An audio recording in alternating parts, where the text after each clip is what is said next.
Bismillahirrahmanirrahim. Assalamualaikum warahmatullahi wabarakatuh. Alhamdulillahi rabbil alamin. Allahumma salli ala sayyidina Muhammad wa ala ali sayyidina Muhammad. Amma ba'du. Syukur, alhamdulillah, kita bisa bertemu lagi di channel ini. Salawat dan salam mari kita ucapkan atau tuliskan di kolom komentar untuk Nabi Muhammad sallallahu alaihi wasallam. Allahumma salli ala sayyidina Muhammad wa ala ali sayyidina Muhammad. Semoga dengan ucapan atau tulisan salawat ini kita mendapatkan syafaat atau pertolongan beliau di akhirat kelak nanti. Amin ya rabbal alamin.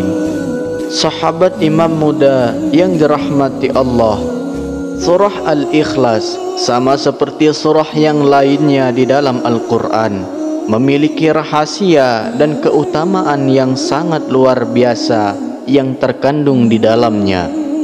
Dinamakan surah Al-Ikhlas karena ia bisa menyelamatkan orang yang membacanya dari kesulitan dunia maupun kesulitan akhirat, dan dari kesulitan saat menghadapi sakaratul maut, serta dijauhkan dari gelapnya alam kubur dan dari dahsyatnya kengerian hari kiamat. Surah Al-Ikhlas termasuk di antara surah-surah pendek dalam Al-Quran. Surah ini juga sering dibaca berulang-ulang, dan hal itu juga menjadi kebiasaan orang muslim baik ketika salat maupun ketika berzikir. Surah ini mengandung makna yang penting dan rahasia yang sangat agung. Rasulullah sallallahu alaihi wasallam pun senantiasa membaca akan surah Al-Ikhlas ini dalam kesehariannya. Surah Al-Ikhlas ini mengisyaratkan kepada kita agar senantiasa ikhlas dalam menjalani segala hal kehidupan ini. Harus selalu disertai dengan keikhlasan karena Allah Subhanahu wa ta'ala. Berikut adalah 12 manfaat dan keutamaan membaca surah Al-Ikhlas yang wajib kita ketahui. Yang ke-12 yaitu akan mendapatkan kedudukan dan derajat yang tinggi. Sahabat imam muda yang dirahmati Allah, jika kita senantiasa membaca surah Al-Ikhlas ini, baik itu sedang berdiri, duduk, ruku, atau berjalan, maka kita akan mendapatkan kedudukan dan derajat yang tinggi di sisi Allah Subhanahu wa ta'ala. Dari Al-Baihaqi, dari Umam Al-Bahili, bahwa Jibril telah mendatangi Rasulullah bersama dengan 70.000 malaikat. Rasulullah saksikan jenazah Muawiyah bersama Jibril. Rasulullah sallallahu alaihi wasallam bersabda, "Wahai Jibril, apa sebabnya Muawiyah memperoleh kedudukan seperti itu?" Lalu Jibril pun menjawab, "Dia memperoleh kehormatan seperti itu akibat membaca Qul huwallahu ahad, baik sedang berdiri, duduk, ruku maupun berjalan." Lalu yang ke-11 yaitu mendapatkan pahala yang sangat luar biasa besar. Baginda Nabi Muhammad sallallahu alaihi wasallam bersabda, "Ketika saya dalam perjalanan Isra Mi'raj ke langit Arsy, ditegakkan atas 360 sudut jarak. Dari sudut ke sudut lainnya kira-kira 300.000 tahun perjalanan. Di bawah setiap sudut itu terdapat 12.000 padang pasir.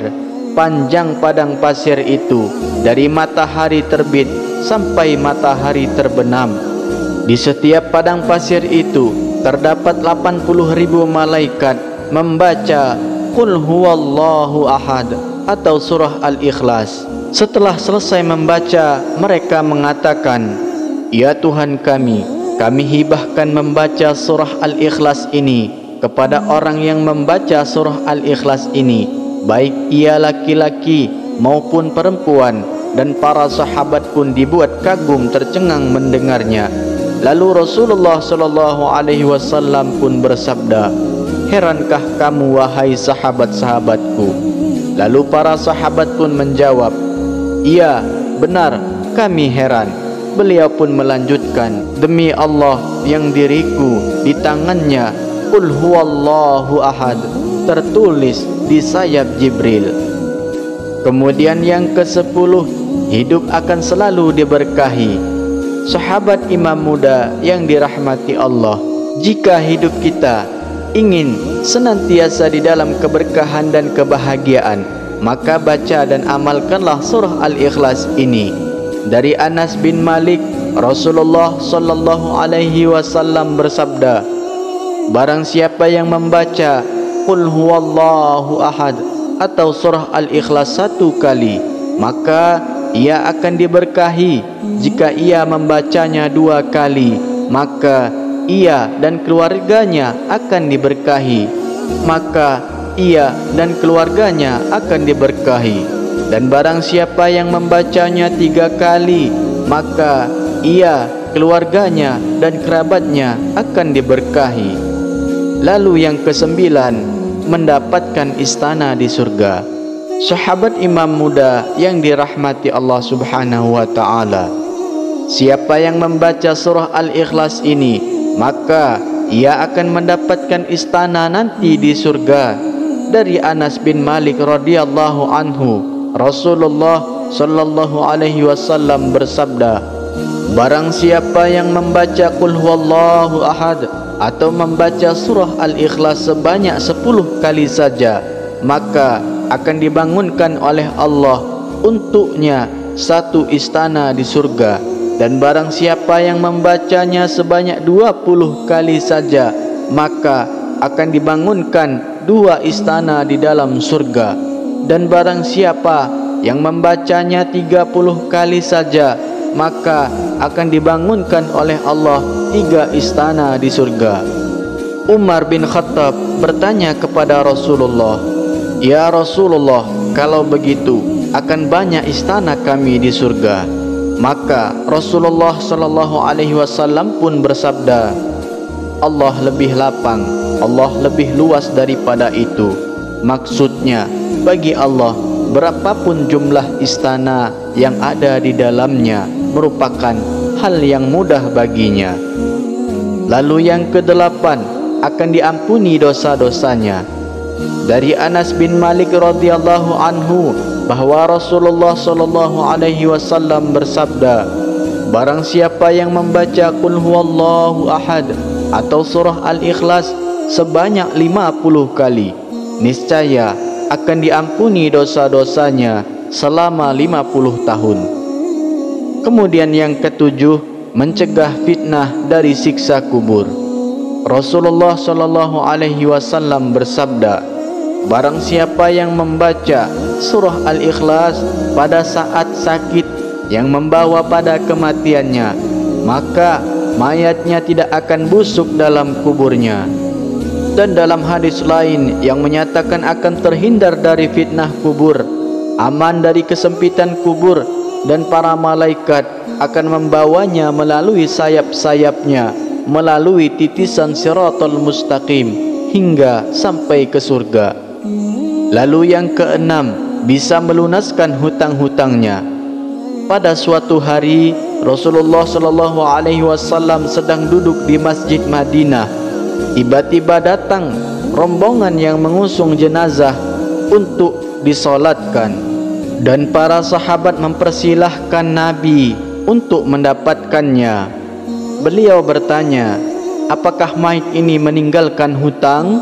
Mereka menjawab, ya Rasulullah, benar, dia meninggalkan hutang sebanyak 4 dirham.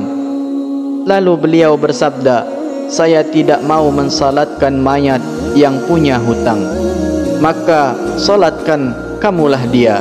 Pada hari itu juga malaikat Jibril datang seraya berkata, wahai Rasulullah, Allah berkirim salam kepadamu. Dia berfirman, aku sudah mengutus Jibril untuk menyamar seperti mayat itu dan sudah melunaskan hutangnya.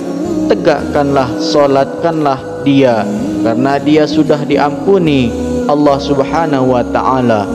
dan barang siapa yang ikut mensolatkannya, niscaya diampuni Allah Subhanahu wa taala pula dosanya. Lalu Rasulullah sallallahu alaihi wasallam bertanya kepada Jibril, "Wahai Jibril, dari mana dia memperoleh kehormatan ini?" Jibril pun lalu menjawab, "Dia mendapatkan kehormatan itu karena di setiap harinya dia membaca surah Al-Ikhlas sebanyak 100 kali. Qul huwallahu ahad atau surah Al-Ikhlas di dalamnya terdapat keterangan tentang sifat-sifat Allah Subhanahu wa taala dan pujian terhadapnya. Selanjutnya yang kelima, membuka pintu rezeki dari berbagai arah. Sahabat Imam Muda yang dirahmati Allah, diceritakan ada seorang laki-laki mengadu kepada Rasulullah. Ia mengadu tentang kesusahan hidup yang dideritanya. Lelaki itu bercerita bahwasanya telah melakukan segala cara agar terbebas dari kesusahannya. Lalu orang tersebut memohon kepada Rasulullah agar diajarkan atau diberi amalan singkat untuk menghilangkan segala kesulitan hidup. Kemudian Rasulullah memberikan amalan tersebut dan menyuruh kepada orang itu supaya setiap kali ia masuk ke dalam rumahnya dianjurkan mengucapkan salam. Jika tidak ada orang di dalamnya, maka dianjurkan salam kepada Rasulullah sallallahu alaihi wasallam. Kemudian membaca surah Al-Ikhlas sebanyak 3 kali, dan orang itu pun akhirnya mengamalkan dengan istiqamah dan penuh keyakinan, dan pada akhirnya Allah melapangkan rezeki orang tersebut. Lalu yang keempat, yaitu setan tidak akan mampu menggoda orang yang membaca surah Al-Ikhlas. Dari Ali bin Abi Thalib, ia berkata bahwa Rasulullah sallallahu alaihi wasallam bersabda, barang siapa yang membaca surah Al-Ikhlas sebanyak 11 kali setiap selesai solat subuh, maka syaitan tidak akan dapat menggodanya untuk melakukan perbuatan maksiat. Lalu yang ketiga, bisa menyembuhkan rasa sakit pada tubuh.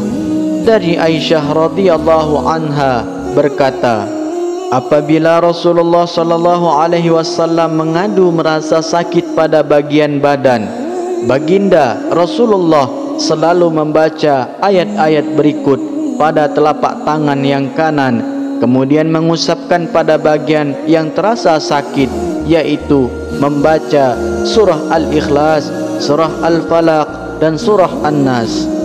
Kemudian yang kedua, yaitu diselamatkan terhindar dari orang jahat dan aniaya.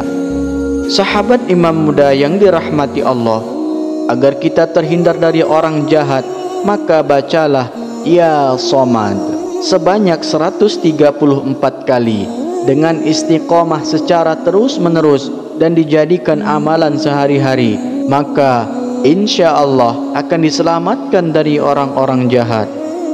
Dan yang pertama yaitu untuk mencapai apa yang diinginkan serta dijauhkan dari segala mara bahaya.